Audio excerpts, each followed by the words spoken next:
Oh, I love that. I love that. I love that song. With all the new and available content out there, how can you stand out in all the noise?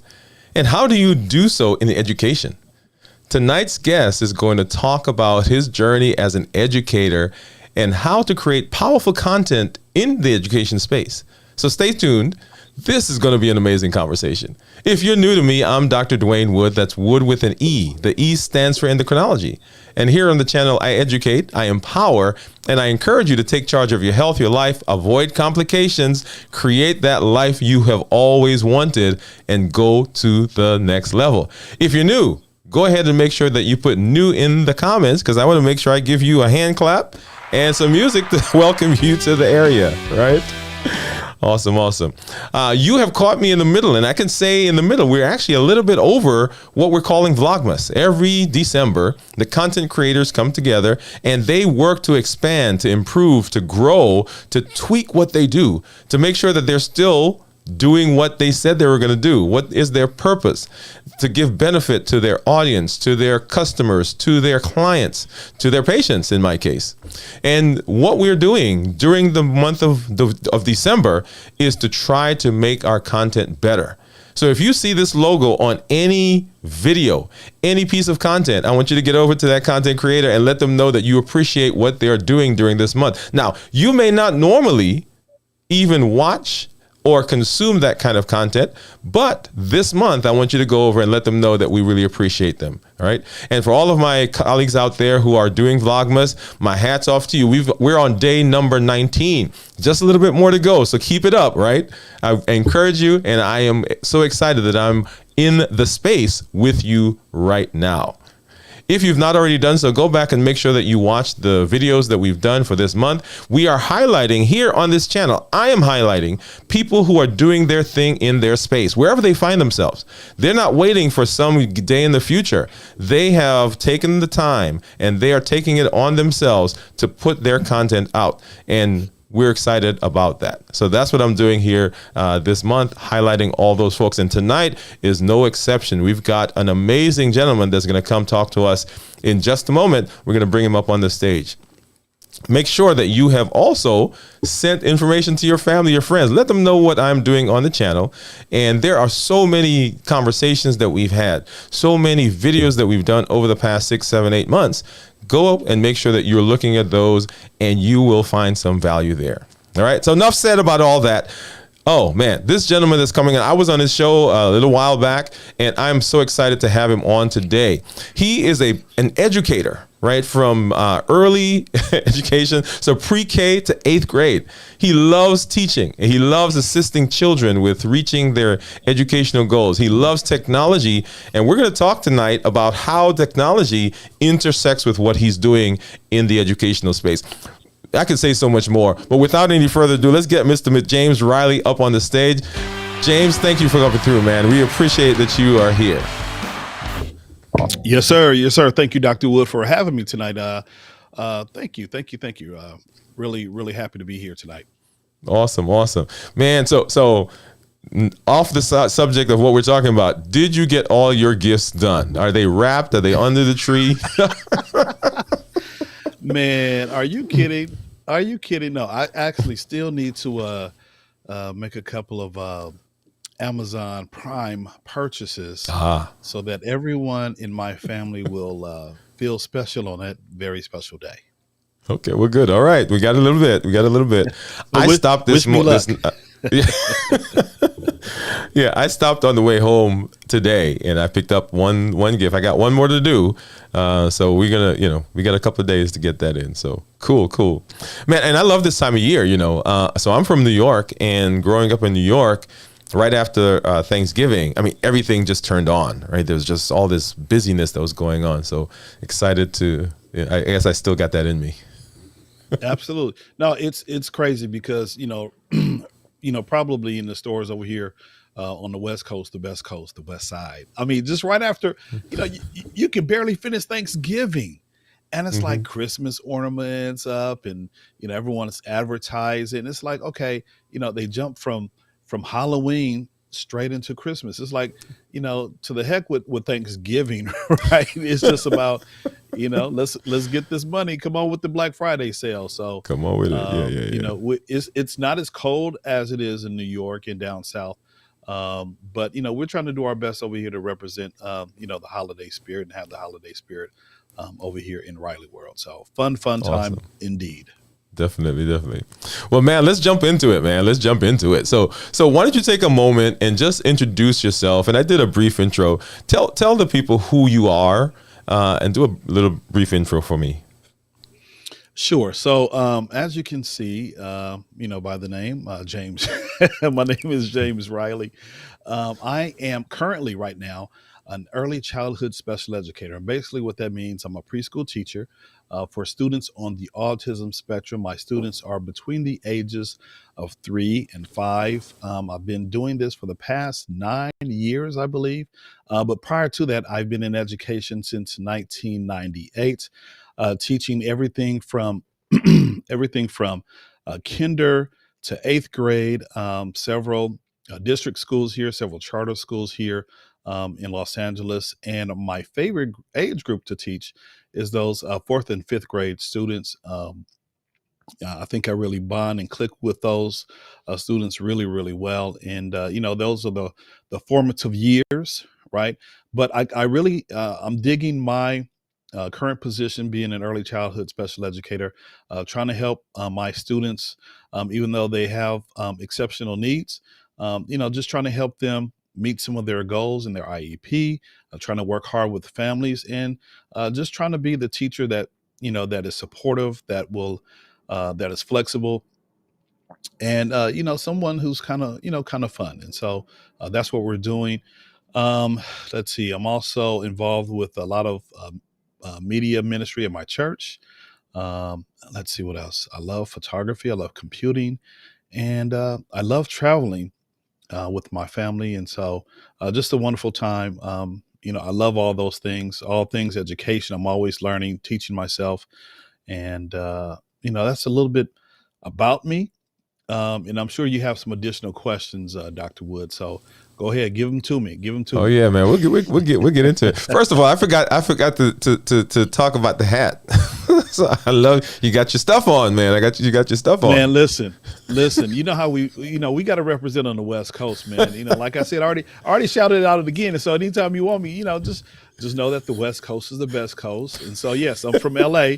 If you didn't know, I think I said that, but I'm not too sure. So I'm representing my my LA Dodgers. They didn't do so well this year.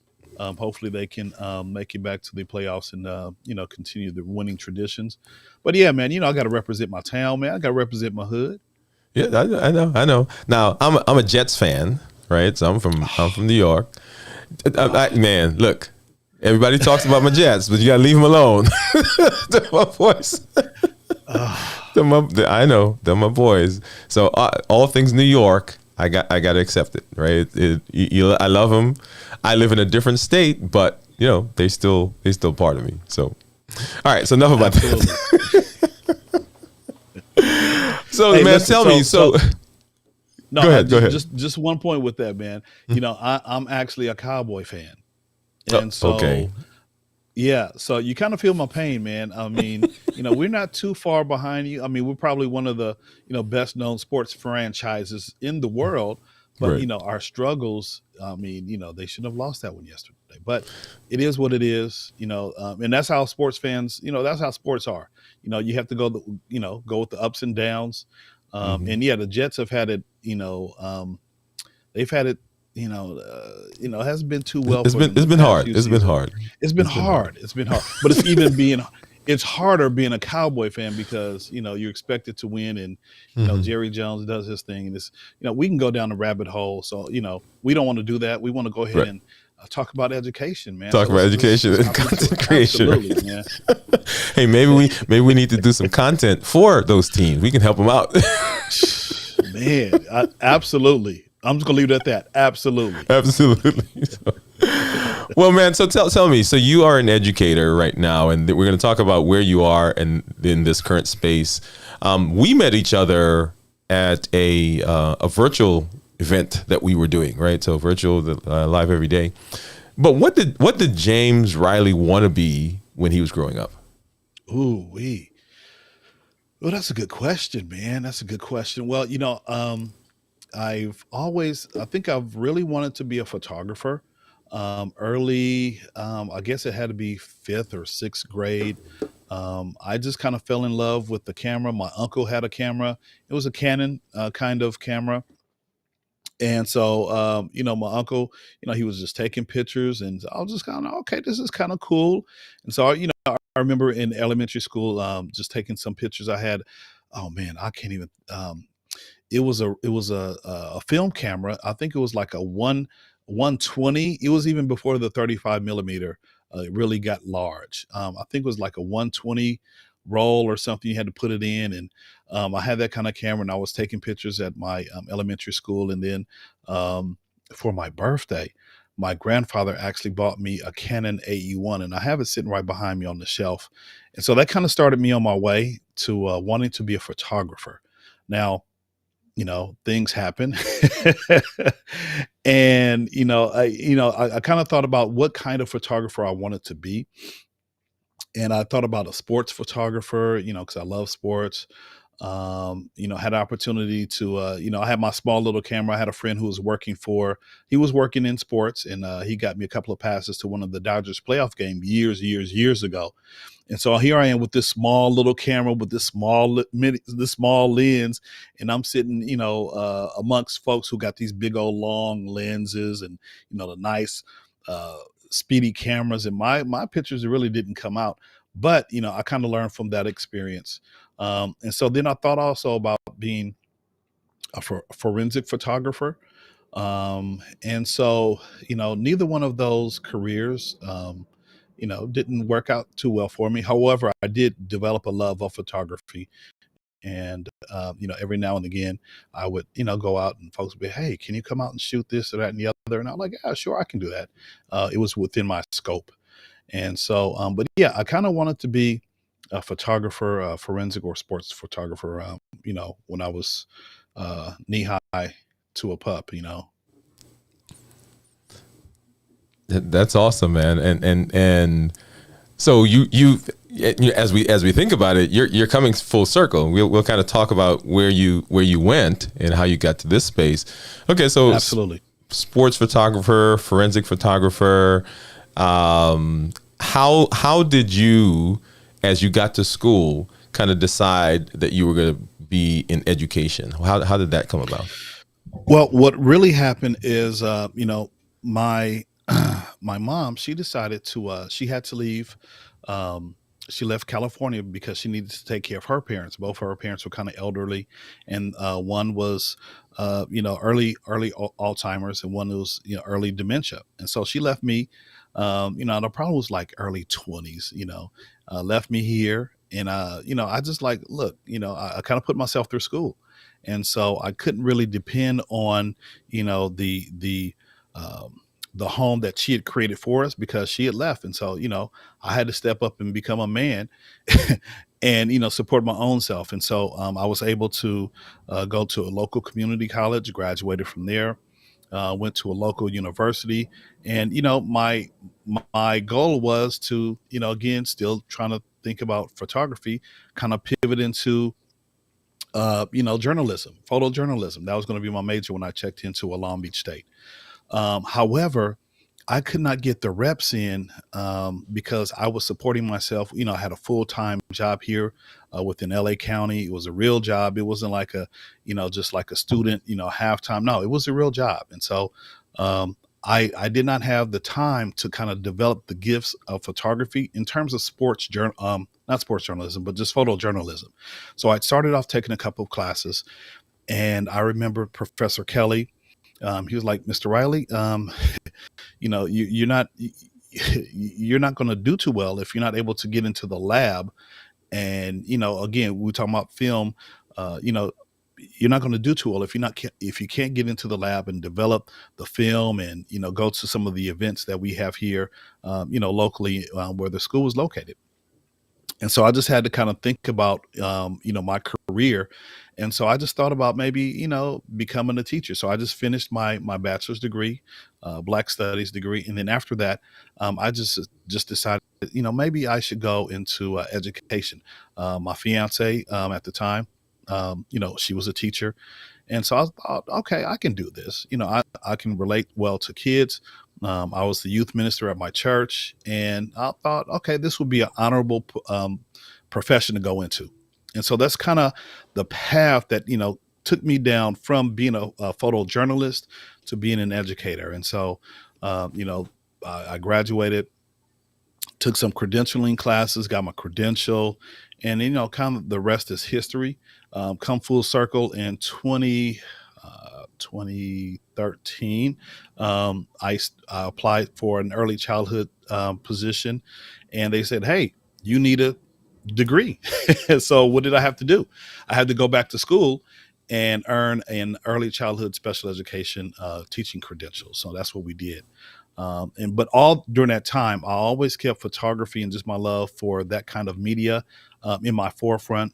Again, friends asking me to take a headshot here and there, photograph a family event, and so I still love photography, but to really put paper or support myself and my family, I had to pivot and turn my education into a real career. And so, we've been doing this for 23, 24 plus years. And so, I'm here. Well, awesome. So tell us a little bit about your time in education. Now, you've been doing this for a while. Have you always just been at a school, or have you moved around? How did that how did the last 25 years kind of play out? So yeah, I did move around. I guess I guess I did move around a lot. Come to think of it, man. So when I first started teaching, they give you 5 years to earn your what you call multiple subject teaching credential. And so within those 5 years, I was able to earn that teaching credential. And then after that, I just kind of pivoted to teach at a charter school. Now, the charter school in which I was going to work at was really going to focus on culturally relevant education. But also, this was when computers in the classroom was first beginning, and so there was a big push to have one to one, laptops or computers. Per student. So every student at this particular school, shout out to class Culture and Language Academy of Success here in Los Angeles. Um, we started out with each kid having their own MacBook or iBook, as it was called. Each teacher had their own whiteboard. We had access to digital cameras, and it was just a wonderful, wonderful setup for each of those classes. And so I was one of the founding teachers of that school, and kind of pivoted my position from being in the classroom to being the technology director. And so again, just I kind of always found myself around computers, and so I kind of pivoted, um, you know, teaching culture. And then after that, I went back to the district, taught again some of the upper grade classes. And then when the recession hit in 2009, your boy, Mr. Riley, the district said, "Hey, you were here, but you weren't here long enough. We're gonna have to let you go." So I kind of floated around, did several long term sub assignments in several different schools, and so finally I was at one school, and they were like, "Hey, the special ed preschool teacher is not able to teach the class," and I was already there subbing, doing a couple of long term sub assignments. I'm like, "Would you be interested?" And by this time it's 2012, 2013. I'm like, sure. I mean, because again, I'm trying to support my family, right? And so I really didn't have a big choice. And so I stepped into that early childhood classroom, and it was quite different. Again, these students were still between the ages of 3 and 5. They were still on the autism spectrum.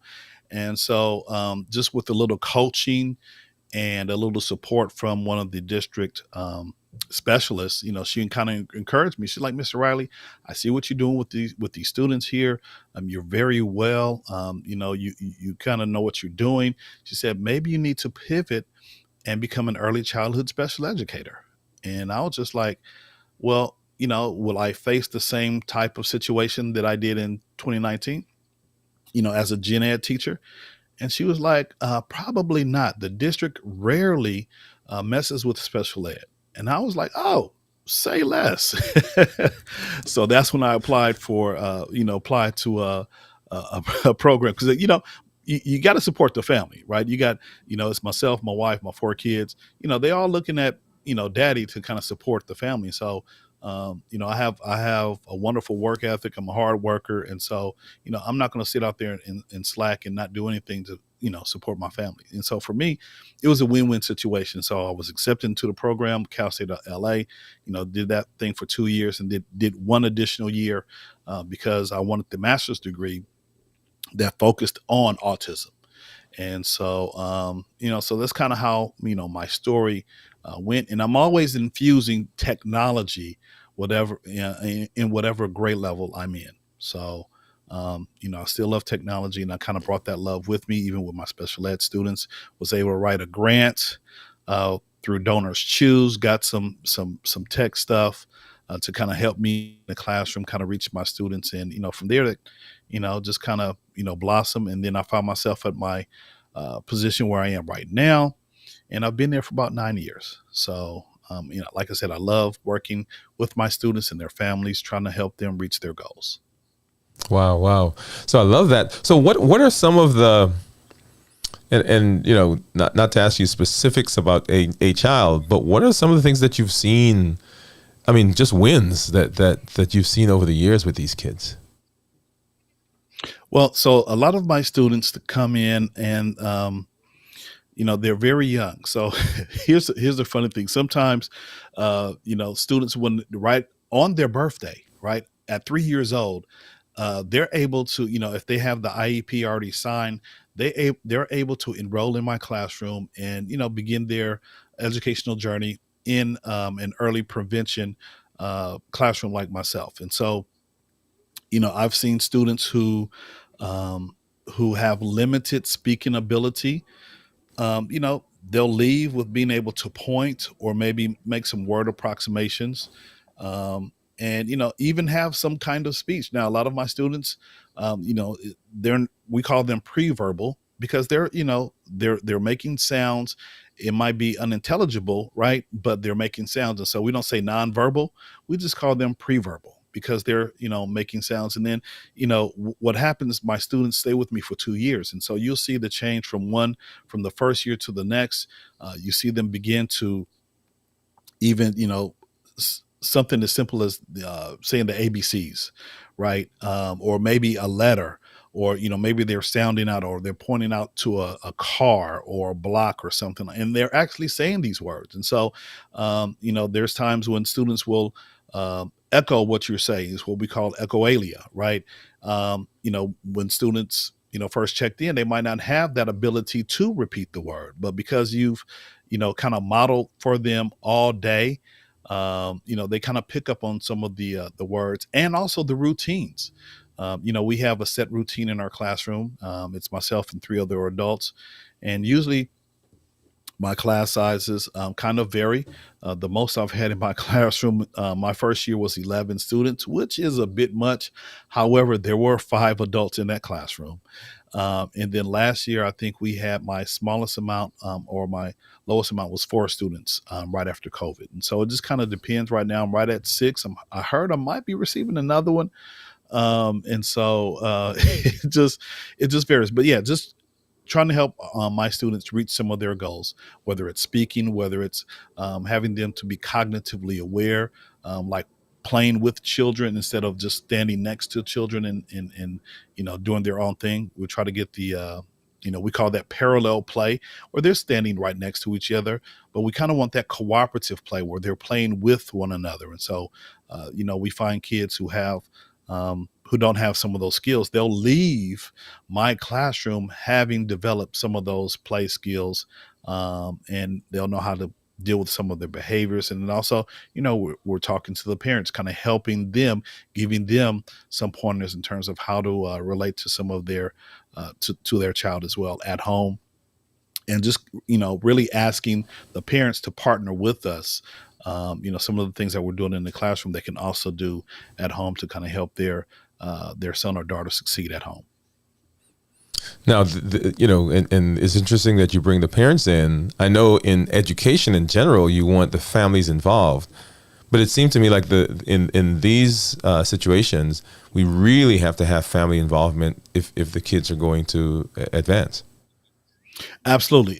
That's I've always thought of education as a triangle, right? So you got the student at the top of the triangle, and then at the bottom, the two elbows, you got the parents and the teachers. And so you have to work collaboratively because you're trying to make sure that the kid, has some skills, trying to develop some skills so that once they move on, they have a foundation. And so my classroom is really built for early childhood intervention, is what we call it. And so um, you know, uh, and it's um, it's difficult sometimes because parents will wait and not have their child evaluated. And so I've seen several times kids have been in gen ed classes where I'm looking at him and I'm observing. I'm like, okay, there's something not right. He or she might be on the spectrum, talking to some of the teachers that and they know. They're like, Mr. Riley, I think I have a student who might be on the spectrum. And so I might go in and kind of observe them, like, you know what, you are right, ma'am. And it's just, you do your child a disservice if you do not make them eligible or recognize that there's something going on that a typical, there's a difference between a typical child and a a student who has some special needs. And so, it's really important for parents to kind of take advantage and look at some of those markers that the kids, the timeline, if they're speaking a certain way, if they're walking, some of those regular milestones, if they're not meeting those milestones, then a doctor needs to be consulted because they might be on the spectrum. And so, um, once they're identified on the spectrum, they enter my classroom and we try to give them some skills, some routines. And so it's sometimes it's challenging. It's challenging, but it's also rewarding because you see the outcome of 2 years or maybe a year and a half if they're in the program for that long. You kind of see um, the good things happen to the child once they leave, and the parents are so happy. So it's very, very important for parents to be involved in the child's life and just trying to utilize some of the tips that you're displaying or using in the classroom. Right, right. And so for 2 years, I mean, you really bond with these children, right? Because I mean, they're there for that long. I mean, and you bond with everybody. I mean, a regular classroom, but that's a year and they're gone. But 2 years, I mean, you see them for a while. Absolutely. So, if you think about typical age kids, they can pick up something really, really quick, or sometimes they might have to hear it, maybe 3 or 4 times before they really understand. Well, students on the autism spectrum, studies have shown that they need to hear things over and over and over and over again, just for them to get the basic, just the basic understanding, right? And so, every day I'm coming in, my routine is set. I have a couple of videos that we'll play in the morning, and they focus on letters, songs. We want the kids to kind of interact. And so I have one child who I'm thinking of right now. Last year he wasn't doing too much interaction when we were playing our opening, what I call our opening morning circle songs, right? He wasn't doing anything. But this year I see a difference. And so, it's partly because, maybe mom has played some of those same songs and has exposed him to some of those songs at home. And so now, not only is he trying to, make some finger gestures, but he's kind of pointing to body parts. He's kind of moving to the songs. And some of the other kids are, even though they've been in the classroom, for the second year, they're not hitting some of those milestones. So it's very, very important, especially, for my students to kind of, hear things over and over again. And so, we can't just do it one time and expect, my students to pick up on it. No, we have to do it over and over again. And then, and in hopes that they will understand what's, the concept or whatever it is we're trying to teach and convey to them. So as you kind of making your way through education, um, what what are you thinking about doing in the future? I mean, is it okay? I'm in education. You always talk about this love, and I went back and I found some of your Mr. Riley reads. Man, you read well. I love the Three Little Pigs one. Well, so yeah, you know what? So, Dr. Wood, what I have to do, and at the beginning of the year, I have these grandiose ideas about using my whole setup, my whole platform here in my studio to develop, more of those kind of videos and even instructional videos for my parents, right? But man, life. It's hard. It's hard, man, because you want to put in a lot of good information, and you want to make sure that that information is being accessed. So first of all, I just want to say thank you for checking out Mr. Riley Reads, and if I could put a shameless plug in right now, go ahead on YouTube. For those of you who might be watching who might have small children, go check out Mr. Riley Reads. I got a couple of stories on there, and so, but no, it's fun, man. It's fun. And it's funny that you should mention that. I had someone reach out to me, and they were like, it was this company, and they're like, "Hey, we could get you more viewers if you put some of our videos on your YouTube channel." I'm like, "Okay, that might work." So I don't know, man, but no, I like doing those kind of things. But sometimes, you have these wonderful ideas, but then you come back down to earth, and it's like, okay, how do you balance? Because not only am I a teacher at school, well, I'm also a father. I'm also a son because my mom is staying with us, right? I'm a husband, you know. I do a lot of media for my church. And so it's just, okay, where do you find the time to do? So I have all these wonderful ideas. I haven't been able to execute all of them, but I'm trying to make a dent, Dr. Wood. So thank you for bringing that up, man. I'm gonna have to, set up some time this during the winter vacation to record a couple of stories. So Well, man, I mean, and this is a perfect time to really kind of talk about your so you've got this progression. You're in education, and we throw kids, and you mentioned actually fiance before. So how did you in the education space while you're a teacher with special ed children who need special education? How did you maneuver family and so forth and all of that? okay, so it was hard. It's hard because not only do you have kids at your school, right? But you got kids at home. And so now my kids are much older, and I really appreciate them. So I have a 21-year-old. This is the year of the odd numbers. So I know all of their ages. So it's 21, 19, 17, and 15, right?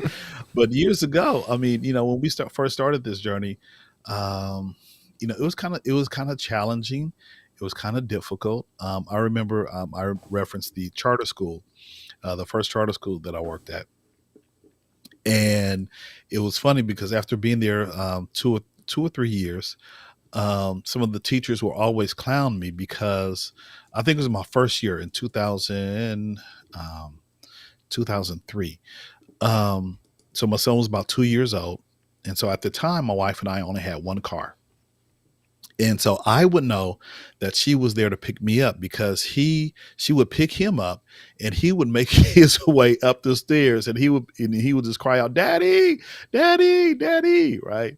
And so, some of the, teachers kind of, still clown me to this day. And that's my oldest son. That's the 21-year-old.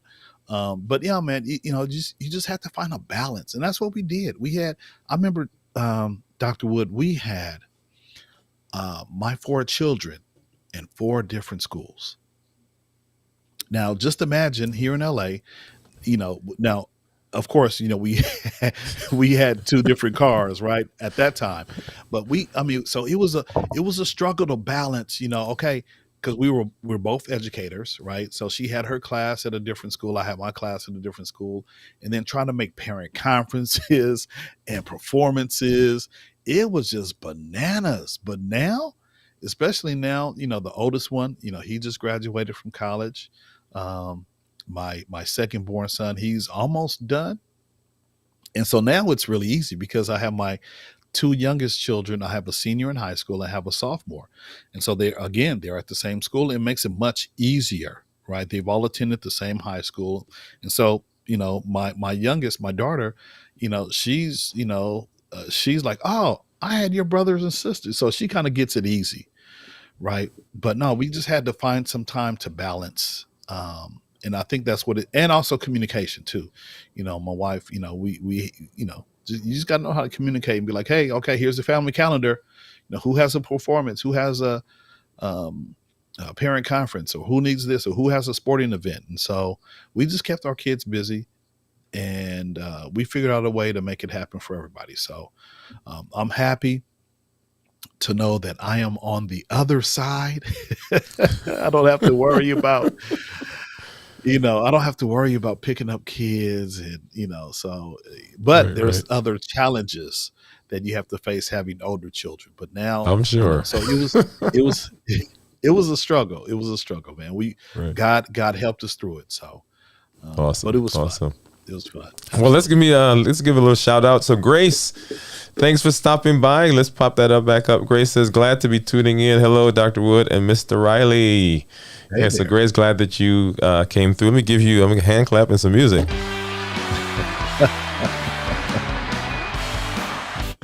Yeah, Grace is a regular with us, so we appreciate you stopping through. So man, you are in the space. You're doing your thing. You raise a family. Got kids are growing. Talk to us a little bit about how content creation, and that's the phrase we're going to use. And sometimes when we think content creation, we think just video, right? We think live streaming and so forth. But there's so many other types of content you can create. But what made you begin doing content creation in the first place? So when I think about content creation, not necessarily in this space, but I have to go back way to my early, when I first, started doing things with my, some of my students. And so I can remember back in year 2000, 2001, they had several initiatives within our school district where, again, they're trying to introduce, or they were introducing technology into the schools in a very, very um, uh, you know, um, wonderful way. And so for teachers, they have these opportunities. And so I will go to several workshops, and they're like, "Hey, okay, if you attend this workshop, you get to have, um, a set of iMacs in your classroom. You get to have a Mac, the MacBook, and these were the Tangerine iMacs. I don't know if can you remember that far, Dr. Wood, the I Tangerine do. and I the do. Blueberry. So Yeah. yeah, so I had some of those Blueberry, probably about 4 or 5 of them in the classroom. It was some kind of technology grant, and the teachers could have the Tangerine or whatever Blueberry or whatever kind of MacBooks or whatever. And so that's kind of what got me started, because I was really interested in the technology. And so I've always thought about how can I use technology to reach my students. And so again, when I transitioned over to that charter school, I was like, perfect, because they were going to do some things that I had never heard of before. One of the things that kind of drew me, and I found this kind of interesting. They're like, "Yeah, you'll be able to use Power School and take attendance remotely, right?" And now that's kind of like almost the norm, right? That's how a lot of schools I know, at least within my school district, that's how we submit our attendance. And so, they're doing some wonderful things. The introduction of the the interactive boards, right? That was something that we did at class. And every teacher had their own camera, they had their own projector. And so you kind of had to begin to create your own content. Now with that charter school, there was no teacher's manual. You really had to create your own lessons, and so you would collaborate. Now there was one class per grade. So I started out as the fourth grade teacher, and so eventually they had several. They had enough students where they had several other third and fourth grade, 2 or 3 classes per grade level. But so I was always creating my own content, if you will.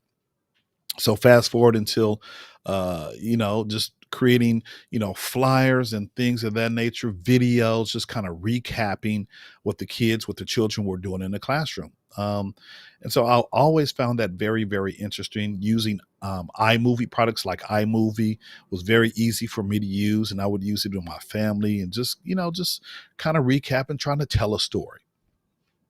And so fast forward to now, when COVID hit a couple of years ago, um, that was that was an interesting time because I remember, uh, the school shutting down in March, and they were like, "Okay, take what you need home because after spring break, you might not be coming back to the school, right?"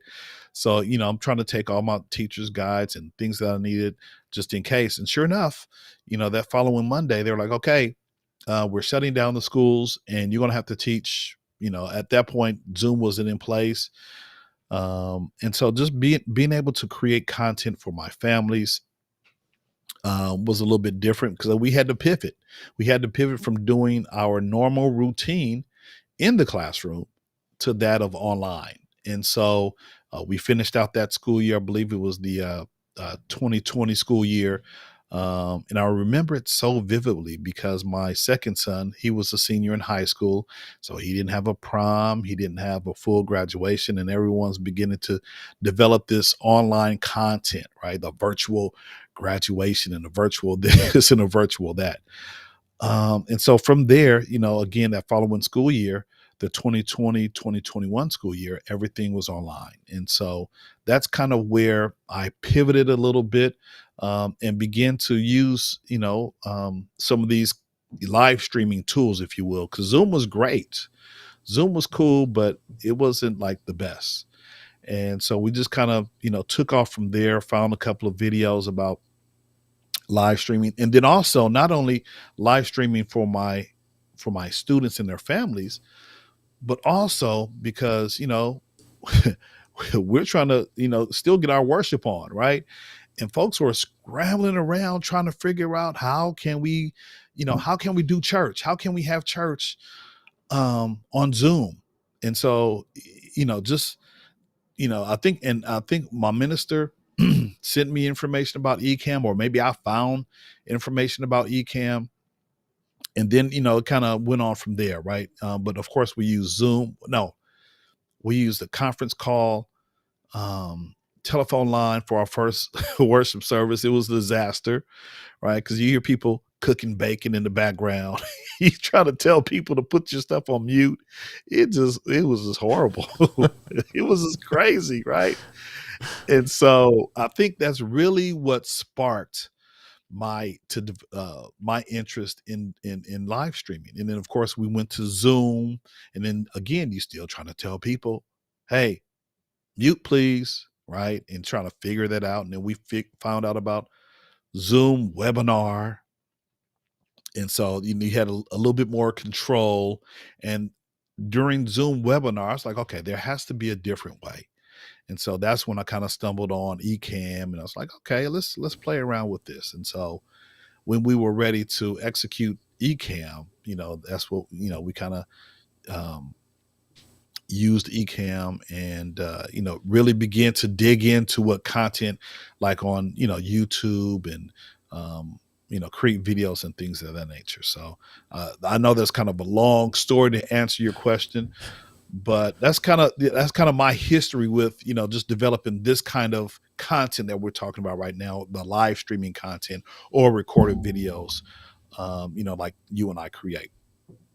So let's define that phrase. Let's go back and say content creation doesn't Sure. have to be live streaming video, right?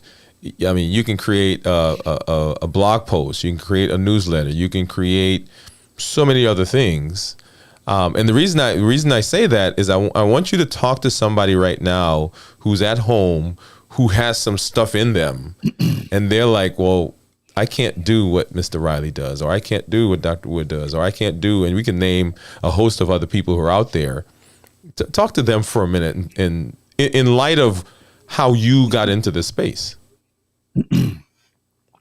So yeah, like I said, I had to begin to create content for my students, right?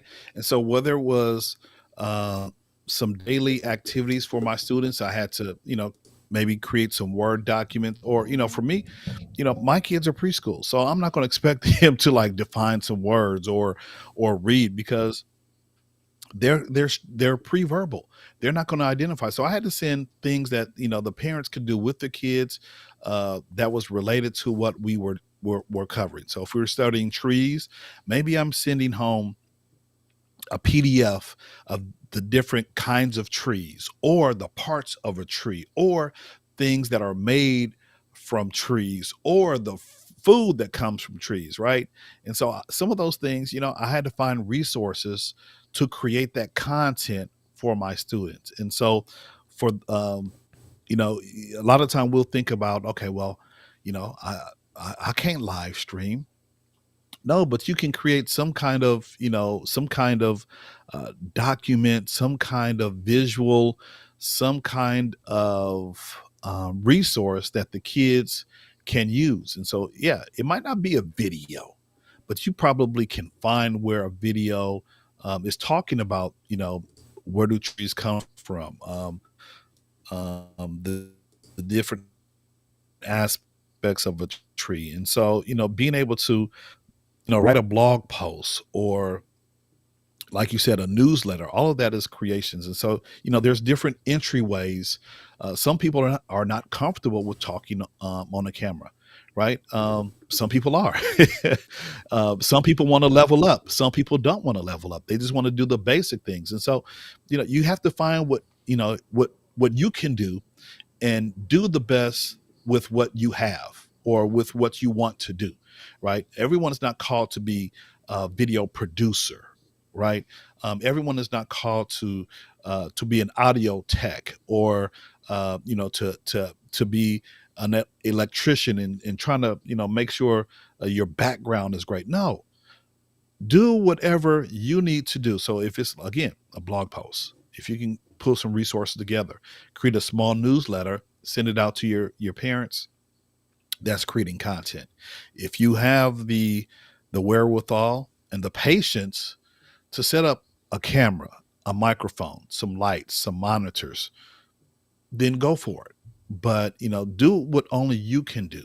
Don't try to do what everyone else is doing. If you think you can do it, go for it.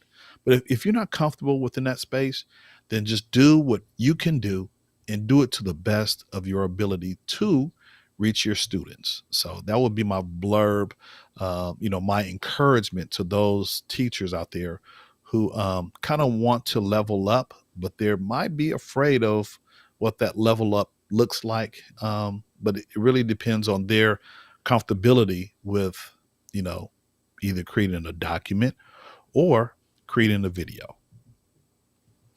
Well, along those same lines, right? There's somebody out there who says, "Sure, yeah, I'm not necessarily afraid of talking.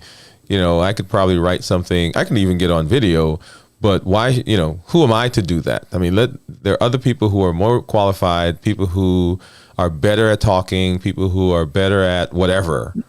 What do you say to that person?"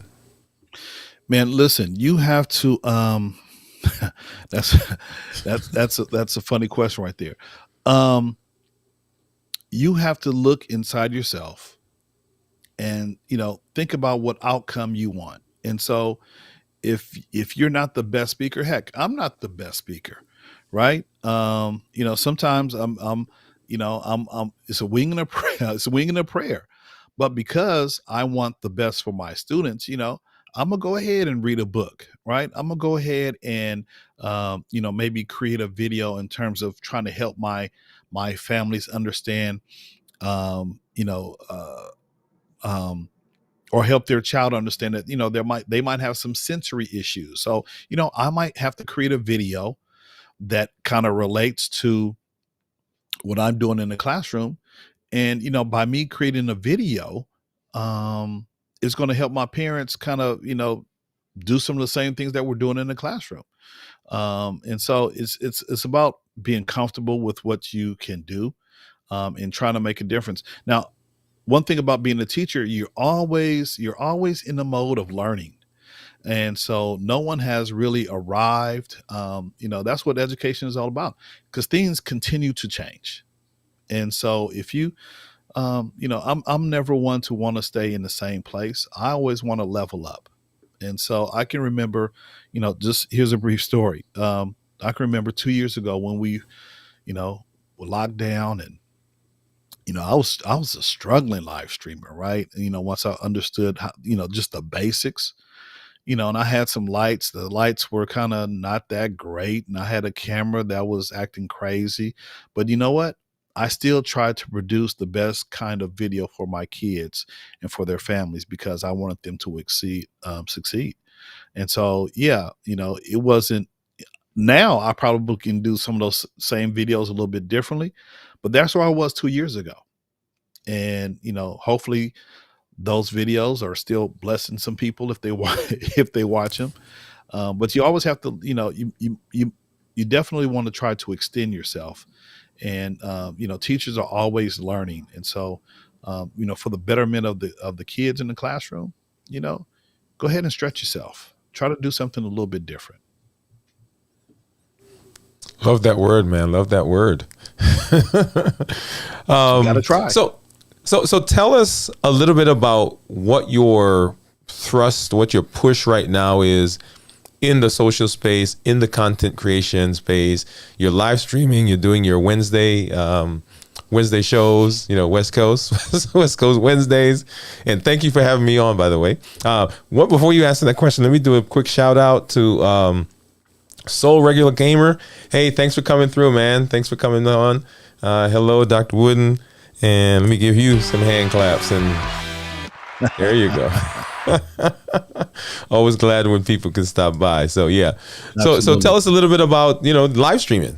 And I'm looking at your picture. You look good. Your sound is good. You got a mic. You got a background. You got the stuff going. What's going on with you right now?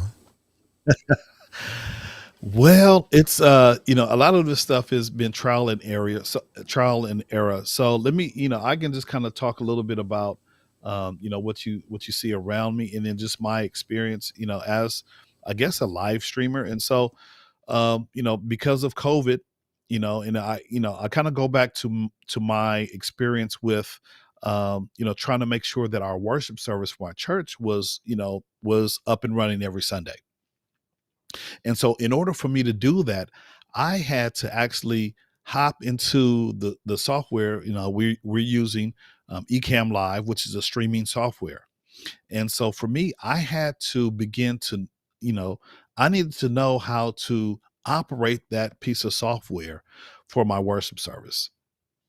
And so because of that, I just said, hey, what better way for me to get immersed into live streaming? Because I just can't do it on Sunday and then, funk and fake it. No, I needed to play around in the environment. And so as I began to do that, I was like, oh, this is fun, right? And so, we talked about, the microphone, right? I think that was one of the first things that I purchased was my microphone, and I understood how to use that. I guess there's a saying, I understood the assignment. Yeah, I kind of leveled up a little bit at a time.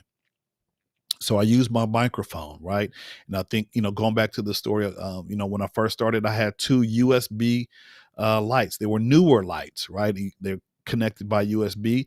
They weren't all that great, but they helped me out. And then I began to kind of seek online resources, right?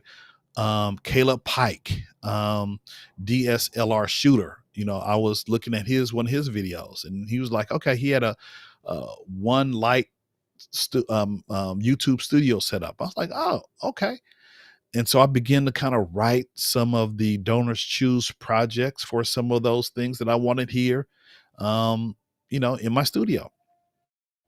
And so, I kind of dipped into my pocket a little bit, and I did things over time. Right. And so what you see is just, you know, you see a bunch of equipment that, I understood the assignment, and I knew what the purpose and function was for each of the things that I purchased. And so I was just, I did my Vlogmas video a couple of, I think last night I'm a little bit behind, but I think I did day 15.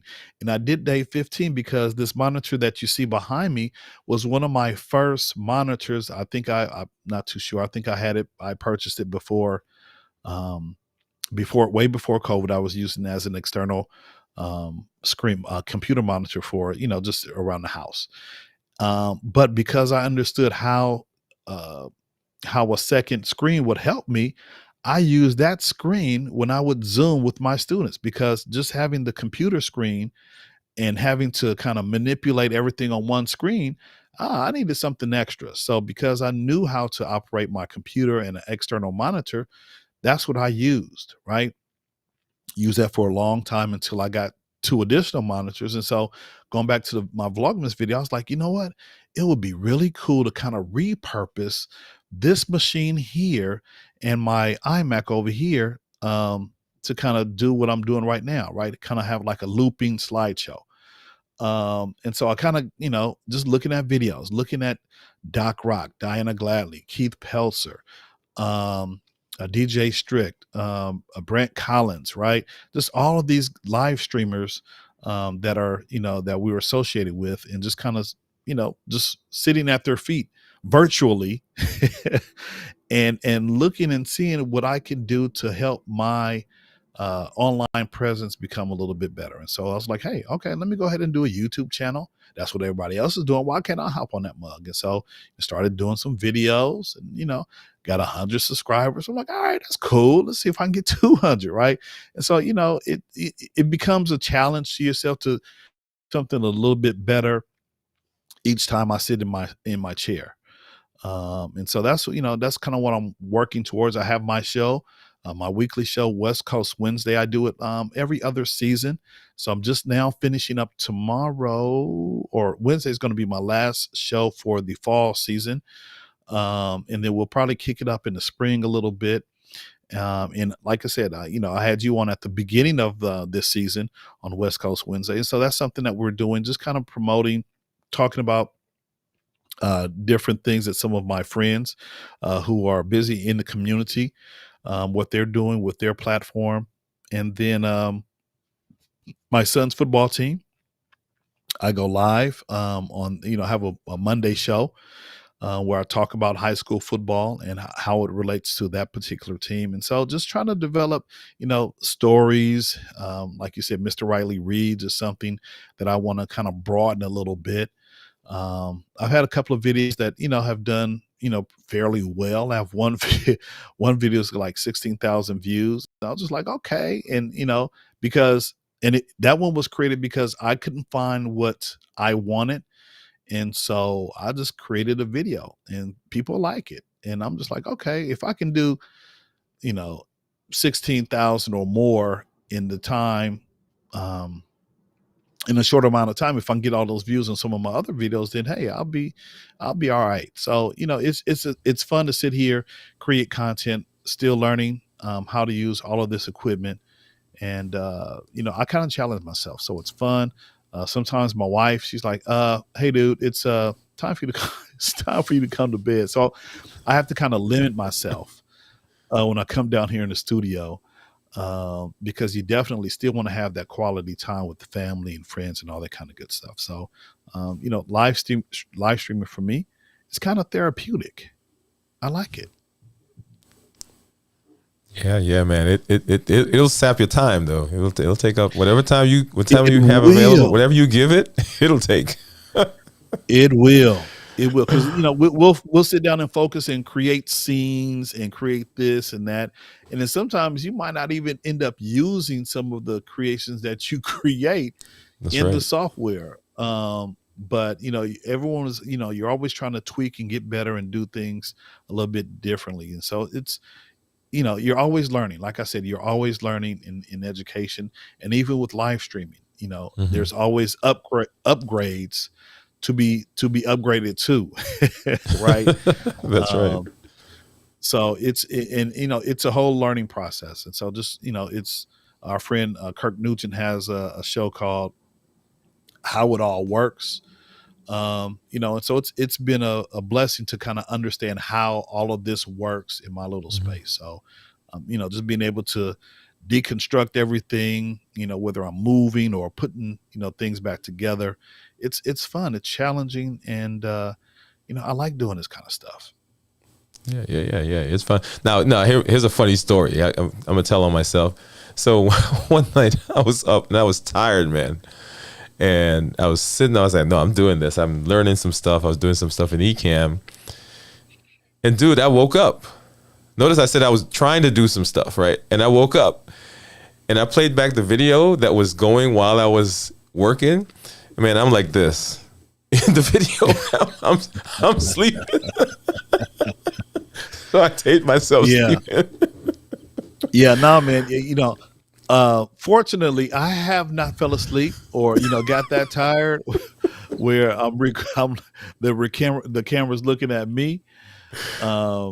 But no, man, because you get down here, it's like, oh, okay, let me just tweak this, and it's like, okay, an hour later, an hour turns to 2 hours. I'm like, wait a minute, Right, it's two right, o'clock right. in the morning. Let me go to bed. Oh wow. Well, man, this has been an amazing conversation. Just kind of hearing how you do. So I want you to give a final word, not final word, but final word to that person. And then the title of this was creating powerful content for education, right? There is a benefit to a particular person putting their stuff out because people learn, people understand, people hear differently, right? Talk to someone who is still a bit apprehensive. They've got the content, but they're still a little bit apprehensive. Listen, I'm apprehensive every time I hit the go button, right? I'm kind of apprehensive. But you know what? After just hitting the button, whether it's on a Zoom, you're recording a Zoom session or you're doing something with your phone, don't be apprehensive, especially if you have some knowledge to drop, right? If you don't have anything to say, then don't don't say anything. It's not gonna work out good for you. But if you have something to say and you think you're gonna make an impact, by all means, hit that button, go live, do something a little bit different that's gonna elevate your viewers. It's going to elevate your students, elevate your parents, elevate the learning community. All of us have we have the opportunity to teach someone, and I'm not just talking about educators. I mean, all of us, whether we know it or not, people are looking at us, and so people are learning from what you do. You got those observers, and so you might as well go ahead and give them something to look at, right? And so build your confidence, get comfortable with the technology. Start off small. I like to call it leveling up. It's a process, right? And so if you're concerned about, oh man, what kind of cameras or what kind of microphones or this, that, and the third, just start off slow. And then as you grow, you know there's so many videos out there in terms of how you can grow and how you can level up. It's crazy. And so all you have to do is just take your time. You don't have to go from 0 to 100 just like that. Just take your time, slow and steady, just like the hare and the tortoise, right? You got to take your time. And so that's kind of what I did several years ago. I just took my time. Yeah, I saw everyone getting the Rodecaster, and then the Rodecaster 2 came out, and everyone was scrounging to get those things, right? I'm just rocking with a Zoom H6, right? I don't have all the buttons and but what I do have is I have a working microphone, I have a nice audio interface, I have some lights, I have some monitors, and so over time you'll get there. But if you have the content to create, then don't be afraid. Hit the button. Hit the button. That cell phone is a wonderful thing. You can prop your cell phone up and go ahead and teach from that. You don't need to have the overhead cam. You don't need to have the app cam. You don't need to have the monitors or the big hot lights. Just do what you can go live from a window that's has the sunlight coming in, and you got your phone propped up on a tripod. But the main thing is, if you think you can teach somebody and you have the content, by all means, try to level up and go for it. Don't be afraid. Go ahead and hit that live button, go live, record the content, and bless someone with your knowledge, and don't keep it to yourself. What a That's word. What a say. word. I love that. I love that. Well, man, I'm so excited that you have been able to come on and hang out with us and drop some knowledge. Love to hear the story. Why don't you take a minute now and tell people if they want to connect with Mr. Riley, if they want to see what you're doing, how can they reach you? Why don't you do that right now? Absolutely. So you see right there on the screen, you got a couple of my my places on YouTube and Facebook. You can also hit me up on TikTok. If you do a search for Mr. Riley's World, I believe that's the name of it. I'm not too sure. But yeah, Mr. Riley's World on TikTok. I have my channel right there, Mr. Riley's World. You can, just type in James Riley on Facebook, and you can look me up. If you have any questions or concerns, dissertations, just reach out to me. I'm not that hard to find. But yeah, that's kind of who I am. I just try to keep it simple. I just try to keep it simple. I try not to overcomplicate things. And that's another thing I would also say, Dr. Wood, don't overcomplicate it. Just make it basic. Just keep it basic. Cause that's what I'm doing, and I'm making sure I know how to operate the stuff that I'm operating in. So, I'm learning how to TikTok. I never thought I would be a TikToker. Right. But I'm having fun, man, using that as a space to be creative, documenting, creating content over there. So it's fun. And so, it's there for us to use. So why not go ahead and use it? Love it, love it, love it. Well, man, thank you for coming through, and I hope he'll let us bring you back because there's so much we can talk about. Absolutely, no, man. So much more. I really appreciate you giving me an opportunity to hop on and hang out with you, Dr. Wood. It's a pleasure. Even though you're a Jet fan, I'm a Cowboy fan. We're going through some. We're going through some things, bro. Hey, man, that's probably why we connect, because we're both going through some things. And then you know what? Also, I'm a big Laker fan too, and just hearing the news, with Anthony Davis going down, he's going to be out for a month. I'm just like, oh, come on, man! Yeah. Like we need something else to to happen, right? I mean, just when we started making a push, to get back, and he had a wonderful week last week, and all of a sudden he gets injured and he's going to be out a month. I'm like, oh, come on! Wow, yeah. We got to support the king. Let's support the king. Come on, man! give him something to work with. Give him something to work with, man. My goodness. So I understand. Right now it's probably equivalent to being a Jets fan. So yeah. It is. But hey, Jets, come on, guys. Where's my hat? I gotta put my hat on. You have a lot of hats, Dr. Wood. I've seen your reels. You have a lot of hats. I do have a lot of hats, man. I have a lot of hats. So it's over there somewhere. No, I was who was on? Oh, Steve Worthy was on. And I pulled out my hats because he's New York, and I pulled out my hat, and he pulled out a Giants helmet. I was like, "Come on, man, come on." Well, so I don't have a Giants helmet. I have one of my sons, his All-American helmet behind me. But Giants fans, they're almost about the same as the Jets fans too. So I don't know why he's bragging. Come on, Steve. We had a good time. So absolutely. But yeah, man. So thank you always. And always let us know if anything we can help you with. So if you just hang out for a minute, I'm going to close out, and then I'll be back and we can have a chat. Absolutely. Thank you for having me. Mm-hmm. All right, everybody. Wow. What an amazing conversation with my man, James Riley. See, I'm going to call you Steve. Man, I'll tell you one of the things that I love about this space. I'm gonna bring him back on for just a minute. Hey, James, I'm gonna bring you back on for just a minute. Okay. One of the things I love about content creation, let me let everybody know that some of the people that you've seen that have been on, that we're kicking it and we're having a good time. These are people that I've met in this space, and these are people. This is the community that we're in, right? Where everybody is is really looking to help other people that are out there. He and James and I met in this thing I was telling you about, and I was on his show. He's on my show. I don't have my shirt on tonight, but he said, "Hey man, you want to get a shirt with your logo and your name and all that stuff?" So I ordered that. Do you have one on? There you go, Riley's World. Okay. There you go.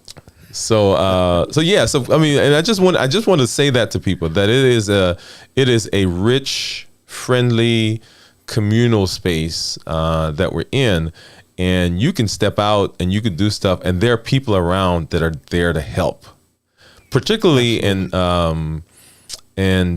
people are talking about this space, the Ecamm space. Ecamm is amazing. There are other things that are out there, so it's not necessarily that it's just Ecamm, but I mean, content creators in general are open and willing to help. So whatever your space is, whatever your niche is, whatever kind of videos you're trying to do, whatever kind of content even that you're trying to work with, if you've got questions about gear, I mean, everybody can talk to you about gear ad nauseum, right? So, because everybody got gear acquisition syndrome. Everybody likes the shiny stuff. So, but anyway, I just wanted to bring you on and say that. Absolutely. No. Hey man, you're right. I mean, going back to my point about just, making sure whatever gear that you're going to use, use it to the best of your ability before you buy something else. Right. And so, just keeping it simple, there's a, keep it simple. I don't want to say stupid, but, keep Right. it simple, shorty. Right. There you go. Yeah, and that's what we do. We're a community of folks who help each other. I'm learning from you. You're learning from me. We help each other. I helped you last night, I think, with your one of your scenes, and so it's a wonderful community to be in. And so if you're thinking about hopping into the content creation space, especially Dr. Wood referenced Ecamm Live, man, we just help. We're just a community of helpers. So if you're thinking about pushing the button, want to create some content, come on over, connect with Dr. Wood, connect with myself, and we'll be happy to join you and help you on your content creation journey. Awesome. Love that. And man, we've been talking so much. There are a couple of things I got to do before we get off the air. All right, thing, I'll talk to you in a minute. Yeah, so let's hop over now and let's do a couple of things that we got to do before we go. Let's do our thought of the day.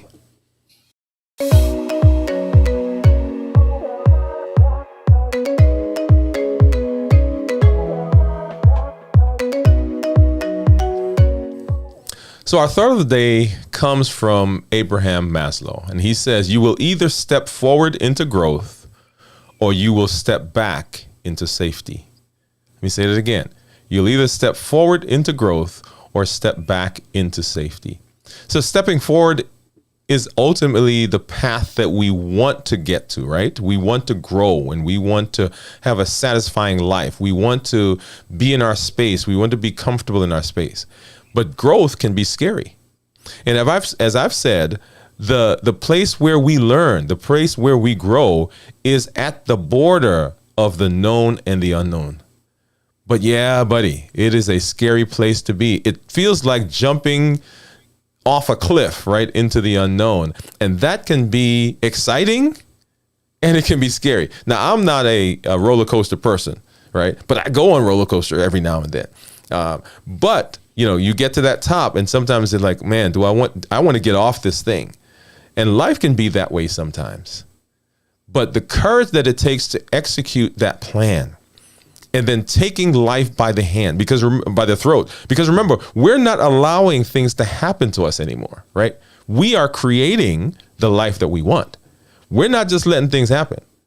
And so when we're thinking about where we are and the place that we want to get to, that idea of stepping forward can be tough, but it is so rewarding. The energy that you get, the power that it gives you, the ability to sail, to soar. I told you the story of some things that happened to me before, and I was in my coaching group, and my coach said to me, remember that feeling, because that feeling is going to help propel you in the future. So right now, if you're sitting there and you're not quite sure, I want to encourage you so much to take that step. I want to encourage you so much to not shrink back into safety, but move forward, because if you do, there is so much growth that happens. And that's our thought for today.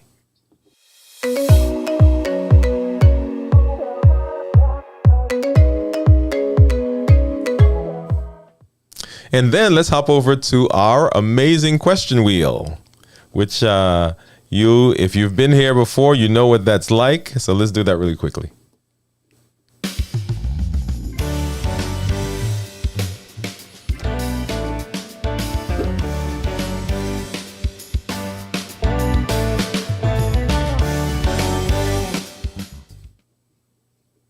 All right. And so just make sure that your scenes are good when you hit over to the question wheel, right?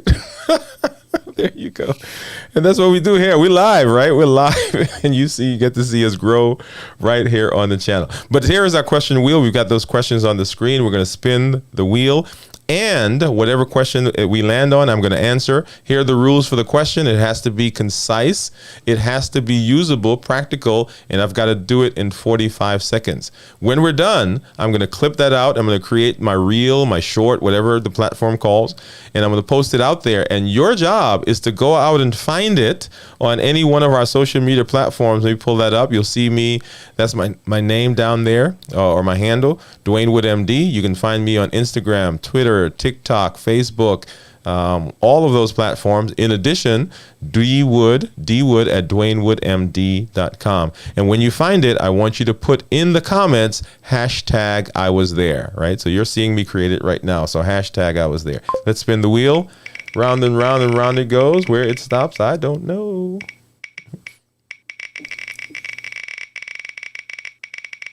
All right. And it does not want to stop, huh?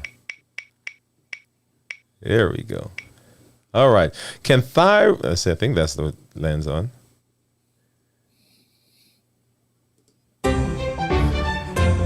Can thyroid nodules go away? Can thyroid nodules go away? All right. Let's see. I think I can answer that in 45 seconds. Let's see. So get 45 seconds on the screen, on the clock. Can thyroid nodules go away? Can thyroid nodules go away?